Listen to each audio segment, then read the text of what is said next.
Good morning, students. Today we are going to read past perfect tense. जैसा कि आप जानते हैं कि इस टेंस में काम भूतकाल में हमारे पास्ट में ही पूरा हो चुका होता है। जब भूतकाल में काम पूरा हो जाता है तो उस टेंस को हम पास्ट परफेक्ट टेंस कहते हैं। हिंदी के वाक्यों में पहचान करने के लिए हम इसमें देखते हैं कि हिंदी के वाक्यों के अंत में चुका था, चुकी थी, चुके थे आदि शब्द आता है। पढ़ाते समय हिंदी में इन शब्दों को बार बार बताने का मतलब यही होता है कि बच्चे आसानी से इस बात को समझ जाएं कि काम पूरा हो चुका है। असल में इसकी पूरी पहचान चुका था, चुकी थी, चुके थे से नहीं होती। इसके अलावा हम ये भी कह सकते हैं लिया था, दिया था, पिया था, खाया था, उठा था, भागा था। जब सेंस काम के पूरे होने का निकल रहा हो वहाँ पर हमें पास्ट परफेक्ट टेंस का यूज़ करना होता है। जैसे हमने एक एग्जाम्पल लिया, Harish had taken T. Harish ने चाय पी ली थी। हरीश चाय पी चुका था। अब इसका हम फॉर्मूला देखते हैं। सबसे पहले सब्जेक्ट आएगा, फिर हेड आएगा, उसके बाद वर्ब की थर्ड फॉर्म आएगी, उसके बाद ऑब्जेक्ट आएगा। जब हम इसका नेगेटिव बना रहे हों तो हमें ध्यान रखना है कि सबसे पहले सब्जेक्ट, उसके बाद हेड, उसके बाद नॉट, फिर वर्ब की थर्ड फॉर्म, फिर ऑब्जेक्ट लगाना है। जब हम इसका इंट्रोगेटिव बनाएंगे तो नेगेटिव में हमने जो हेड लगाया था उस हेड को शुरू में लिख देंगे। Head plus subject plus verb की थर्ड फॉर्म प्लस ऑब्जेक्ट, और लास्ट में क्वेश्चन मार्क लगा देंगे। और जब इसका इंट्रोगेटिव प्लस नेगेटिव बनाएंगे तो head plus subject plus note plus verb की थर्ड फॉर्म प्लस ऑब्जेक्ट लगाएंगे और लास्ट में क्वेश्चन मार्क आएगा। इसको हम दूसरे तरीके से भी बना सकते हैं। ये जो नोट लिखा है सब्जेक्ट के बाद में, इसको हम हेल्पिंग वर्ब हेड के साथ शॉर्ट फॉर्म में लिख देंगे। हेडंट प्लस सब्जेक्ट प्लस वर्ब की थर्ड फॉर्म प्लस ऑब्जेक्ट और लास्ट में क्वेश्चन मार्क। अब हम इसके यूजेस देख लेते हैं। फर्स्ट है, कुछ वर्ब्स पास्ट परफेक्ट टेंस में ही लिखी जाती हैं जो अधूरी इच्छाओं को दर्शाती हैं। यानी लिखा पास्ट परफेक्ट टेंस उसका बनेगा, क्यों बनेगा? क्योंकि उनसे हमारी इच्छाएं पूरी होना दिखाई नहीं देती हैं। वो कौन कौन सी वर्ब्स हैं उन्हें ध्यान रखना है हमें। Hope, expect, think, intend, want, suppose, ये वो वर्ब्स हैं। इसको इनके पहले हमें वर्ब की थर्ड फॉर्म हेड लगा करके इनको वर्ब की थर्ड फॉर्म में चेंज कर देना है। होप लिखा हो तो हेड होप्ड हो जाएगा, एक्सपेक्ट है तो हेड एक्सपेक्टेड हो जाएगा, थिंक है तो हेड थॉट हो जाएगा, इंटेंट से हेड इंटेंडेड हो जाएगा, वांट है तो हेड वांटेड हो जाएगा, सपोज है तो हेड सपोज्ड हो जाएगा। अब हम इसका एग्जाम्पल देखते हैं। फर्स्ट एग्जाम्पल है, I had intended to go to USA last year. मैंने इरादा किया था जाने का यूएसए गत साल। गत वर्ष मैंने अमेरिका यूएसए जाने का इरादा किया था। देखिए ये एक अधूरी इच्छा है, इसलिए हमने इंटेंड वर्ड जो वर्ब था इसके पहले हेड लगाया और इंटेंड को वर्ब की थर्ड फॉर्म में चेंज कर दिया। नेक्स्ट एग्जांपल देखते हैं। We had expected that she would attend the party. हमने आशा की थी कि वह पार्टी में शामिल होती। इसका मतलब है वो पार्टी में शामिल नहीं हुई। इसलिए जब ये अधूरी इच्छा है तो हमने एक्सपेक्ट जो वर्ब है उसके पहले हेड लगाया और एक्सपेक्ट की थर्ड फॉर्म बना दी। इसका पास्ट पार्टिसिपल बना दिया है। इसका नेक्स्ट यूज है कंडीशनल सेंटेंस में पास्ट परफेक्ट का यूज होगा।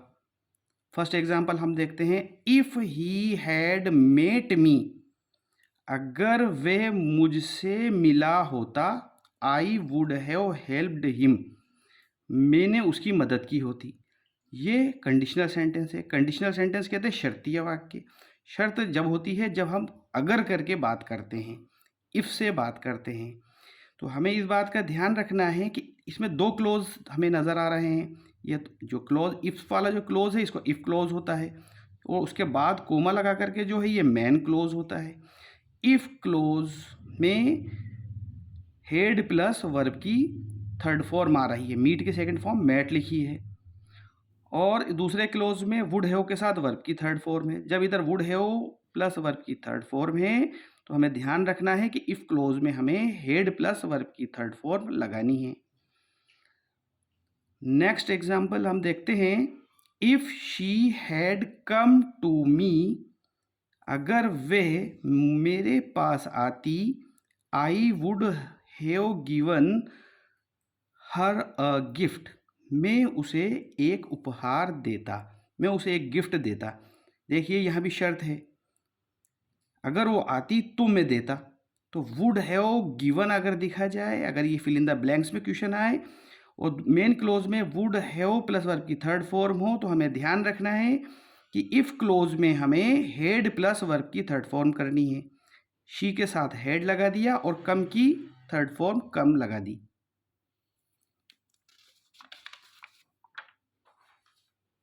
अब हम देखते हैं adverbs of past perfect tense. इसमें हमें देखना है use of before, after and when. देखिए इसको समझने का सबसे अच्छा तरीका ये है कि जहाँ बिफोर का हिंदी मीनिंग होता है पहले, तो बिफोर के पहले हमें हेड प्लस वर्ब की थर्ड फॉर्म वाला क्लोज लिखना होगा। जो सेंटेंस लिखना है बिफोर के पहले हेड प्लस वर्ब की थर्ड फॉर्म लिखेंगे, और बिफोर के बाद में पास्ट इंडेफिनिट टेंस लिखेंगे। पास्ट इंडेफिनिट में क्या होगा, या तो सब्जेक्ट के साथ वर्ब की सेकंड फॉर्म आएगी, या फिर सब्जेक्ट के बाद में अगर नेगेटिव में है तो डिड नोट करके वर्ब की फर्स्ट फॉर्म आ जाएगी। एक बार फिर मैं रिपीट करता हूँ कि बिफोर का अर्थ होता है पहले, तो बिफोर के पहले हेड प्लस वर्ब की थर्ड फॉर्म, और बिफोर के बाद में पास्ट इंडेफिनिट टेंस लिखेंगे। नेक्स्ट देखते हैं हम आफ्टर। आफ्टर का अर्थ होता है हिंदी में बाद में, तो आफ्टर के बाद में हमें हेड प्लस वर्ब की थर्ड फॉर्म लिखना है, और आफ्टर के पहले पास्ट इंडेफिनिट टेंस लिखना है।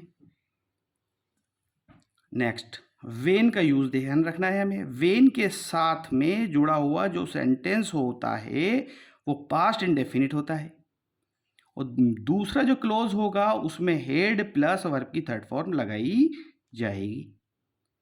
वेन के साथ में पास्ट इंडेफिनिट टेंस, और कोमा लगाकर जो नेक्स्ट क्लोज लिखा जा रहा है, जो नेक्स्ट सेंटेंस लिखा जाएगा, तो उसमें हेड प्लस वर्ब की थर्ड फॉर्म आएगी।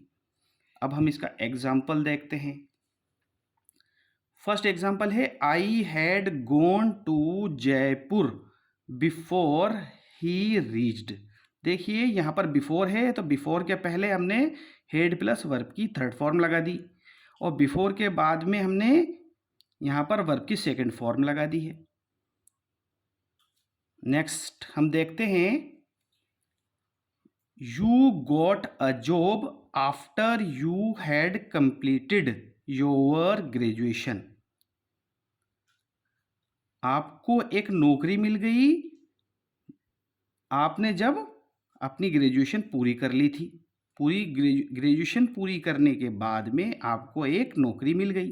तो आफ्टर जो वर्ड है इसके बाद में हमने हेड प्लस वर्ब की थर्ड फॉर्म लिखी है, और आफ्टर के पहले वर्ब की सेकंड फॉर्म यानी कि पास्ट इंडेफिनिट टेंस लिखा है। Next, when he gave me his book. जब उसने मुझे अपनी किताब दी, आई हैड मेड नोट्स। मैंने नोट्स बना लिए थे।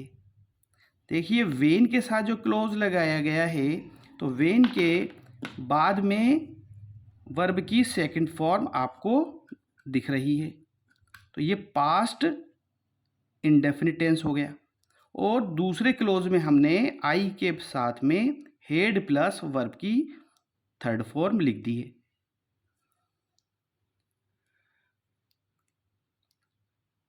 आशा करता हूं कि आपको यह वीडियो पसंद आया होगा।